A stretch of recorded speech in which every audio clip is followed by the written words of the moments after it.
Chris, it's a double celebration. Oh, yeah. You're COVID-free. Yes. And you're going to be the new political editor. And this is the first time I've seen you. Yes. April 2022 will go down as a busy month for me, both professionally and epidemiologically. So, yeah, no, I'm very excited. Can't quite believe I'm going to be sort of putting on the Laura hat in a few weeks. Went out to celebrate in a pub in Halifax, and 2 days later I had COVID, which was fine, but I'm now back. Well, congratulations on both fronts, and I'm very proud of you. Thank you. And I've got your present, which is a half-hour-long interview with the Culture Secretary, Nadine Dorries, in this episode of Newscast. The bad news is you've got to share it with me. Oh, fair enough. That'll do. Newscast. Newscast from the BBC.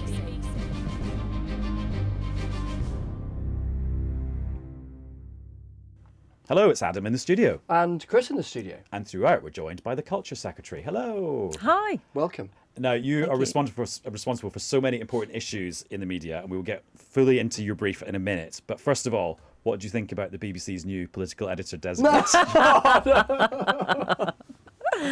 that you had a role in it, but I think he's lovely, and I think he's a great choice for the job. Oh, well, thank you. I genuinely didn't see that coming. I thought you were going to talk about actual news. I wonder how you feel when he's criticising you at the 10 o'clock news. Oh, I think he's done it loads of times already.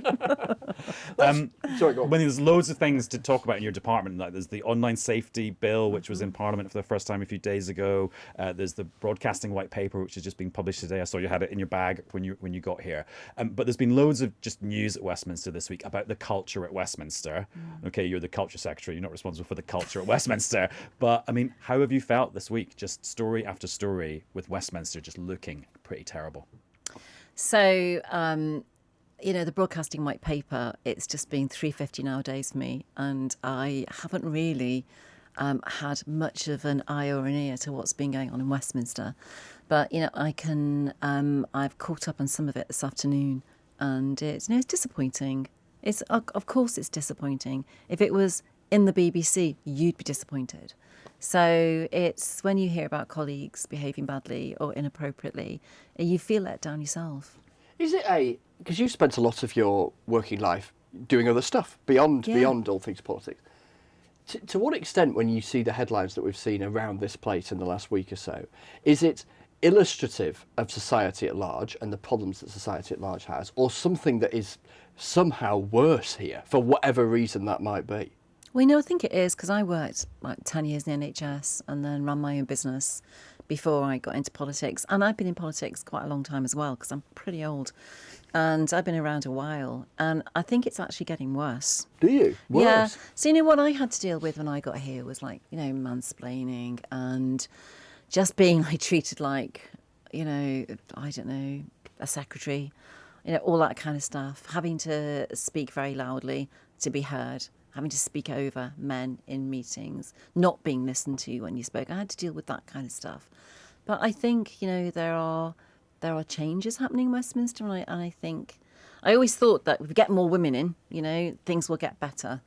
But sadly, I don't see that happening at the moment. I think we just need to have, a majority of women in, maybe. So it's just disappointing. I mean, I cannot believe somebody might have been watching porn in the House of Commons chamber. It's difficult, isn't it? The mother of all parliaments. Yeah. But what's important is, though, and this wasn't in place for much of the time I've been an MP, probably for 15 years or so of it, is that there is now a proper process in place so that the people who saw that happening have somewhere to go and are supported as victims of that, because I would feel pretty disgusted and pretty violated if I was sat next to someone who was watching porn on their phone. So the fact that there is somewhere that those people can go, but also that there's a process in place to deal with that inappropriate behaviour and put in place the right sanctions. So it's quite comforting to know that grievance system is there now, because for 15 years or however long it was of me being an MP, there was nothing like that. The fact that that's there now, I think, is pretty important. And that, I suppose, speaks to a more professional side of Westminster, and that it is catching up with the real world and what happens in the real world. So that professionalism is in place. When you said a minute or two ago that things had got worse, I'm wondering what in specific So terms what, you mean? I think watching porn on, phones, I think I was referring to that particularly. And maybe that's just because of the advancement of technology and the means to be able to do that now. But it's an environment where somebody feels kind it's of like- comfortable to do that, that you feel that it's kind of appropriate to do that, which is extraordinary. I think, to your shock, it's kind of like crossing a line. It's, a line that was stepped over, really, I think. Oh, well, that's this week. The other thing that you've been doing, as you said, was the broadcasting white paper. Loads of stuff in there about just the future of, well, we used to call it TV. I don't know what it is anymore. TV, on demand, video, you name it. One of the big things is privatising Channel 4. I was just reading the responses to the consultation that you did, and it sounds like about 99.9% of the responses said, don't privatise it. So why are you going ahead? So, we've listened to the consultation, we've read every single response, but I just would like to point out that over 40,000 of those responses came from a politically motivated organisation, 38 Degrees, and template responses. Right. So I think that's important to point out. And you look at the consultation responses who have all said, don't sell it, leave it in state ownership. And you look at the public polling, which shows that 53% of the public didn't even know that Channel 4 was state-owned. So it's not just the one consultation process that we've taken, but, our responsibility as a government is to take a view. And our view is that we need to future-proof Channel 4. We need to protect it for the future. And, you've just actually, in your opening comments, done the job for me. We're in a very different broadcasting landscape today. It is changing at warp speed. It's not just public service broadcasters anymore. It's Netflix, it's Amazon Prime, it's Disney Plus, it's all of those streamers which are now changing the broadcasting landscape dramatically. Channel 4 itself is saying we'd like to raise investment. We're saying, yes, we're going to enable you to do that. You can't raise investment when you're state-owned. Your licence doesn't allow you to do that. Let's not go down the avenue to talk about the anomaly of the state owning a broadcaster, but, you can't do that while you're state-owned. But by privatising, you, as a public service broadcaster with prominence, which is now in the broadcasting white paper, which will be in the media bill, we're going to allow you to raise that investment so that you can grow and innovate, and the sky's the limit. Start to dream, Channel 4. That's the criticism you hear from the smaller production companies, is that if you allow, say, a big production company to buy Channel 4 when it goes private, then they could just give all the programmes to themselves to make, and then all those smaller production companies lose out. There are lots of protections in the broadcasting white paper to stop that happening, including the fact that Channel 4 is being sold as a public service broadcaster. So there'll still be rules about what they have to show. Making British content, which is essential British content, that money is still spent in the regions. There's lots of caveats in there to protect Channel 4. The reason why one of the reasons we're selling Channel 4 is the money we will get from the capital we will raise for the sale is to be invested back into that sector, into training and skills. We've got at least 18, 19 independent film studios opening in the UK next year. But there are no people to work in those film studios. But there are people from the city I come from, Liverpool, and all across the UK who would love to work in a film studio, who would love to work in the creative industries. They don't get the chance right now. So putting that money back into training, back into the regions, back into those areas that need levelling up so that we can train skills to work in that sector. We made more films in the UK in the last 3 months of last year that they did in Hollywood. That shows how, and that's before these new studios are built. Do you have a sense of how much money you think you're going to generate from the sale of Channel 4? And does the government have a view on who it wouldn't want to buy it? So, as I said, it's being sold as a public service broadcast. I'm not going to comment too much on the sale process at this point because I can't. But it's, and as you can see from the broadcasting white paper, there are lots of caveats in there around to protect Channel 4, to protect public sector service broadcasters, to protect that British content. Even though that might mean you get less money for it. So I'll make a decision on the final bidder. And there are... What if Elon Musk bought it? Would you be okay with that? Do you think that's going to happen? I don't know. Well, he's got a lot of money to spend on random things. He does, doesn't he? I don't think he's going to be interested what in about Channel 4. If Rupert Murdoch or one of the Murdoch clan wanted to buy it? Oh, okay? I'm not going to go down the road of discussing who's going to buy it, who's not. Apart from anything else, I'm not sure it's a very wise thing to do. People now consume their television where they want, when they want, on whatever they want. And that all has to be taken into account. And so, therefore, we've put prominence which is going to go into the media bill, which guarantees that when people switch on their smart TVs or whatever, that Channel 4 is listed amongst those public service broadcasters and easy to find. And so that it's there, prominent. Well, that's a good example of one of the caveats you're putting in there. What do you say to people when they say, oh, she's just privatising it because she doesn't like Channel 4 News, because every time she goes on there, they give her a hard time? It's just, it really, I know, I get a hard time everywhere I go. It doesn't even come into the consciousness. It's not part of the decision-making process. Okay. You know, and this is something which has been looked at in Not government honestly, for a not very at long all. time. Because, I mean, you do hear, No. we regularly hear from people, conservatives, who have Of course long they hate it. grumbled about They Channel hate 4 it. News and claiming that it's left-wing and all the rest of it, and they, in their defence, argue that they're not. But that is a common critique you hear It's from very conservatives about, difficult. say, Channel 4 and its news output. So it's not an unreasonable question to ask if that was a factor. Well, it's not, Chris, but, you know, Channel 4 doesn't help itself when its main news anchor was going around and shout, you know, F the Tories. So it doesn't actually help itself in that regard. But what I would say is that, of course, there are a lot of Conservative MPs who don't like Channel 4 News. Some people may argue that it was incredibly biased. But it's actually a lot of Conservative MPs who'll probably be arguing for it not to be sold. No, actually, So that brings us on to impartiality. I mean, and Chris is going to be like impartiality or in chief in a couple of weeks. I mean, he's already very impartial, like we all are. But and you talk about BBC impartiality quite a lot. Give us some hints about how we could do that better, from your point of view. So, what have we been getting wrong? Let's first of all establish, does the BBC have a problem with impartiality? Yes, it does. Your Director General admits that himself. Which if is there manifested wasn't, in what way? if there wasn't, there wouldn't have been a Sirota review or a Dyson review or a 10-point impartiality plan, or even a plan as to how the impartiality plan is to be implemented. So, you know, yes, it does have a problem with impartiality. Is it possible for it to be dealt with? Well, the 10-point plan is really a good start. But of course, that's going to take time to bed in and to work. It's our job here to be impartial about your suggestions about a lack of impartiality. So I approach this with an open mind in terms of what specifically, when you make the suggestion there about a problem with impartiality, are you thinking of particular things where you're watching the TV or you're listening to the radio or whatever, and you just think, God, blimey, they're not getting that right. They're not thinking of that in the round or whatever. Yeah, because if we were doing a training course, they'd show a clip and say, what did you think of that clip? So can you give us a version of that? Well, so my issue recently was to do with the Jewish school children on the bus and the reporting of that. And not just the reporting of that, but the length of time it took for the BBC to respond to the issues surrounding that, and the length of time it took to respond to the complaint.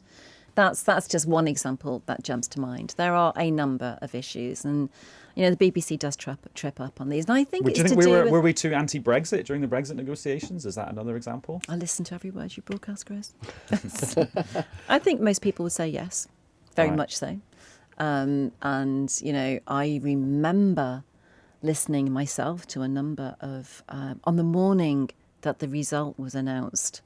I mean, I think it was, you know, I think you'd have to be pretty much blind to say that it was. I remember that I was at the traffic lights by what used to be the Master Brewer on the A40 when I heard the results. I was going down to the studios for an interview and I heard, and it was like the utter gutted disappointment that Leave had won. So do you know what? That is like that apocryphal story that in the 1992 election people were crying, and then somebody said in the 2015 election people in the office were crying because the Conservatives had a majority, which is just total nonsense. Well, I suppose the first person I met, that.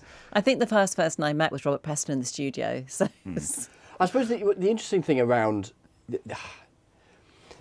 articulating the concept of impartiality, and I say this out loud as someone who, you know, about to take on a job which will be rightly hugely scrutinised around impartiality, which is that there is a difference, isn't there, between robustly pursuing a line of questioning with a senior politician, for instance, in the name of trying to work out what a politician believes, find new stuff out, There's a difference between that and assuming that line of questioning is revealing of that journalist's own personal point of view. Yeah, I think it's opinion also. So it's not just the questioning, it's the opining, which I think sometimes creates that impression and that opinion. So how do you see a sort of modern, and this, we can come on to conversations about funding and licence fee and all that sort of stuff, but in terms of impartiality, what does it look like? When you see it, what does it look like? Objective. And I think it's more about news reporting than opining. If we're talking about news particularly, I think it's more about, getting back to reporting news than passing opinion on news.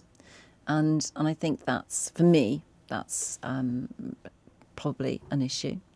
But it's, your own Director General has acknowledged this and is addressing this. And I think it's, sometimes I think... Do you think he's addressing it successfully? Well, there hasn't been time yet. The 10-point plan only came out, 3 months ago? So, and, it is going to take time to work through. Sometimes I wonder if it's a culture. All organisations develop cultures within them, whether it's, a cricket club or a broadcasting, or they all develop a culture. I'm not always sure that some people say to me, the BBC is very left-wing or it's very, whatever. I'm not sure it's one of... I sometimes think that sometimes the BBC thinks it's just right, and it opines its own opinion that it believes is just right, and isn't necessarily politically aligned. But I think the BBC itself is looking to its own listening and viewing figures. It's looking to the feedback it's getting externally and the complaints it's receiving, and it's coming to its own conclusions, and thankfully is putting measures in place to deal with that. I'm conscious that there'd be people for whom sort of impartiality is the kind of the ultimate defining journalistic value, really. Certainly for me, that's what it is. And there'd be people who would say, it's so baked into the idea of being a British broadcast journalist, not just in the BBC, by the way, beyond at ITV or at Sky, for instance. Sounds like you've been preparing for a job interview. that would say that it's perfectly reasonable to ask the question and for people to be held to account for perceived lacks of impartiality, because perception is reality. But your critique guns at some of the central values that motivate thousands of journalists in this country, within the BBC and beyond, by the way. I don't mean this to be a specific BBC point, who would see it as yet another critique coming from a politician trying to sort of bash a profession that they perhaps don't understand. So they possibly could think that, but I'd go back to the central point that your own organisation has had to bring out a 10-point impartiality plan because it has accepted that it has a problem. So it's not me saying it, it's your own organisation saying right. it. Last question about ourselves. But the white paper sort of hints at the review of the licence fee that will come up in the next few years before the next charter in 2027. Well, the next few months, actually. Oh, well, I suppose that's when the process starts, isn't it? But, I mean, do you have in your heart of hearts like an ideal funding model that could replace the licence fee? You're completely open-minded. Yeah. There are so many suggestions I've been given. I'll tell you the only thing that sits in my heart on this is the fact that 74% of all convictions for non-payment of the licence fee are women. That daily is a thought in my mind that I think is grossly unfair and something that cannot be allowed to continue. Because we know women very often take responsibility for household, children, bills, names on rent books, mortgages, and it's the women who are being prosecuted. And that is something that's the only thing, if you like, that I take into this personally, is that is absolutely wrong, that almost 3/4 of all convictions are women. So, but in terms of the various models, we're going to hopefully be announcing very soon the beginning of a review process. And the charter renewal is due in 2027. It will take time to get a new model in place, embedded in and transferred over. But there are so many, if you look around the world at the way people do this and fund public sector, public service broadcasters, I think my only criteria in this would be fairness. So whatever is put forward, is it fair? Is it fair to women also who are not being treated fairly at the moment? And that would be my particular criteria. Fairness would suggest maybe something means testy, wouldn't it? That's a form of So praise. there are lots of suggestions coming forward already before we've even started a review, and I'm really interested to get this underway and to see what funding models people come up. Council tax is one suggestion we've had. Part subscription, part something. There's lots of suggestions coming forward. I want to innovate on this. I'm really interested to see what solution, because I think it's really important that I say here that the British Broadcasting Corporation is a global beacon in the world. It's globally recognised. Look at what BBC reporters are doing in Ukraine right now. Look at the reporting on the Russia-Ukraine war. It is the best in the world. The BBC, I lived in Africa for a year. I worked in Africa for a year. BBC World Service is my lifeline. There are so many people who are emotionally attached to the BBC for so many reasons. So I don't want people thinking, she's bashing the BBC to get rid of it. That's just not true at all. Again, a bit like Channel 4, we're going to protect the BBC, but a licence fee model that was designed in 1945 and implemented, or 1946, it's 2022. It's just not going to be applicable in 2027. One of the other things in this very big broadcasting white paper is about the streamers being regulated in the same way as broadcasters are. So Ofcom, the regulator, being able to oversee them. Do you think there have been things on Netflix recently, say, just to name one, maybe by comedians like Jimmy Carr, that went too far and were offensive and shouldn't have been streamed? Well, I think comedy is a difficult one, isn't it? It's always edgy. It's always, up to the wire. I think the things that I'm more concerned about, and so just to explain what we're doing, is we're asking Ofcom to put together a code so that the streamers actually have to abide by, in the UK, the same regulations that the public service broadcasters do. The BBC, ITV, Channel 4, Channel 5, all have to abide by. So we're asking a light touch code to ensure, but I'm more interested in things like disinformation and misinformation, particularly around COVID, and things that we see being streamed into British homes, that we have, the BBC could not put out something that was completely false about COVID treatment or the virus itself. And it's right that any other streamers coming into the British TV broadcasting space have to abide by the same regulations that the BBC do. And the online safety bill, which is this huge piece of legislation that's just arrived in Parliament, and it's quite revolutionary for how people will be protected online. I mean, we could talk about that for hours and hours as well, but we don't have time. But is there a world where there's the Elon Musk owned Twitter, which is like really, really free speech, and the new UK regulations for online safety, which is going to be quite strict, actually, that those two things can exist at the same time? The online safety bill is there to hold organisations, platforms like Twitter, to its own terms and conditions. Now, Twitter's terms and conditions don't say we allow racism, misogyny, abuse, bullying, misinformation, disinformation on our platforms. Of course it doesn't. No one would sign up to it, but it does. And so what the online safety bill is ensuring that legally they abide by those terms and conditions. And that's fundamentally the substance of the bill. So, online safety bill, Elon Musk and Twitter. What is he going to do? So is he going to abide by his terms and conditions and do what he says? Or is he going to change those terms and conditions? And what I would say is, if he changes the terms and conditions so he doesn't have to comply with the online safety bill, he's saying to the world, we allow racism, bullying, hate speech, harmful algorithms, pornography being shown to children, and all of those awful things on this platform. I would think that then that's down to people. Do we engage the platform that does that, or don't we? And I think there would be, well, I know I certainly wouldn't engage the platform. We've talked a lot about media, haven't we? We've talked quite a bit about digital just now. Got to ask you about sport. Yeah. Part of your ministerial remit. And Chelsea, because we've seen a lot about Chelsea, obviously, in the news in the context of the has that been sold yet? Ukraine war and Roman Abramovich and all the rest of it. Does the government have a view on what's going on there and how long it's taking? So Chelsea is being sold, as you know, and the sanctions apply. So those sanctions still apply during the sale. But what I will say, actually, is that Chelsea is very much on borrowed time at the moment. There is a very short window left for that sale to take place. It has to happen soon. And what happens if the window closes and it's not sold? Well, I'm not going to go into those conversations, but I think it's just enough for me to say there is a very short window and the club has to be sold soon. And by soon, are we talking what, in the next weeks? Weeks? Yeah. So what, before the end of May, for instance? All I would say is that Chelsea is very much on borrowed time right now. That's a very diplomatic, slightly cryptic phrase. Is Boris Johnson on borrowed time? No, it's all. Segue. Not in the slightest. He was absolutely pumping last night. He's not down at all. I think there's a certain, I'm slightly irritated today about the fact that,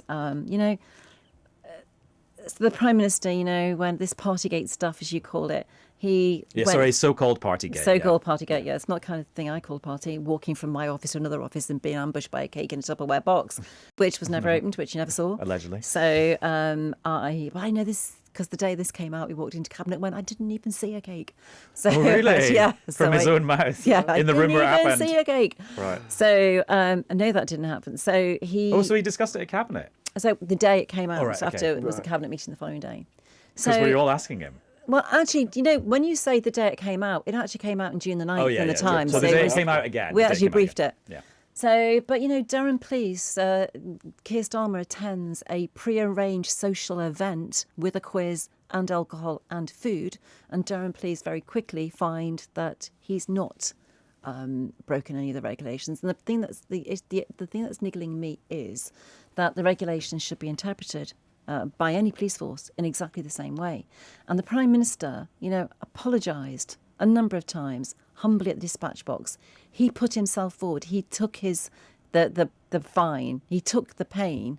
Keir Starmer seems to be holding the Prime Minister to a different set of standards than he is himself. He's not been fined. And I think that's the problem. Well, the problem is that should he have been? And, I would say yes. The police operate. I mean, well, respect the fact that they operate called... independently, don't they? They have operational independence, and it's their judgment to take. You will have seen that, yes, but it is one set of regulations, and two police forces have interpreted them entirely differently. And I think both events should be held to the same standard of investigation. And as you will see, Richard Holden, the MP for Durham, has written and asked for Durham Police to reopen this. Labour would obviously say if they were here that Keir Starmer was working and he had a beer and a takeaway at the end of a working meeting. It was a pre-arranged social event. I want to talk about telly, and telly that you can't stand, or telly that you've just never watched. Because we've talked on the podcast before, I've never watched Friends. Not because I've got any kind of anything against it, I've just never got around to it. I think my members of my family could actually go into Mastermind on Friends. Oh, really? Well, so I'm actually, could you just tell Chris what Friends is? He doesn't even know what it is. Have you actually never seen it? How would you sum up that TV institution? I've genuinely never seen it, and word reaches me with my new job, I'm not going to have time. No, you're not. So I'm not going to see it for years. But other things that you actively sort of, I don't know, comes on and you, I can't stand that, you turn it off. Or stuff that that gets talked about a lot. I mean, like Friends did years ago, but which you just managed to pass you by entirely. So, you know what, Chris? I became a health minister in health just as the pandemic struck. So I have to say I have watched very, very little television. And then I was promoted to Secretary of State. So I've watched very, very little television. You're the Secretary of State for television now. Except last week I watched First Dates on Channel 4. Oh, okay. And the first date was somebody who actually works in one of my sectors in the gaming industry. Right. And the date they set him up with was someone in the gaming industry, which I was just fascinated by. I loved First Dates last week on Channel 4. Okay. So that was really good. Do you know what? Back to the Netflix thing. You know that there's always a gripe amongst the Conservatives that when the BBC makes a political drama, like the slime ball is a Tory minister. Isn't it interesting that Netflix have made a political drama, and the slime ball's a Tory minister? It's almost like it's not the BBC. It's just people that make dramas. Just the BBC do it more often. I don't know. Well, we're older than Netflix. Oh, and by the way, didn't you call your daughters snowflakes at a select committee? How did that go with them when you then saw them? They owned it. Nadine Dorries, thank you very much. Cheers for coming on. You're welcome. That is all for Newscast. I'll be back on BBC Sounds every day, and we'll be back on TV next week. Bye. Bye. Newscast from the BBC.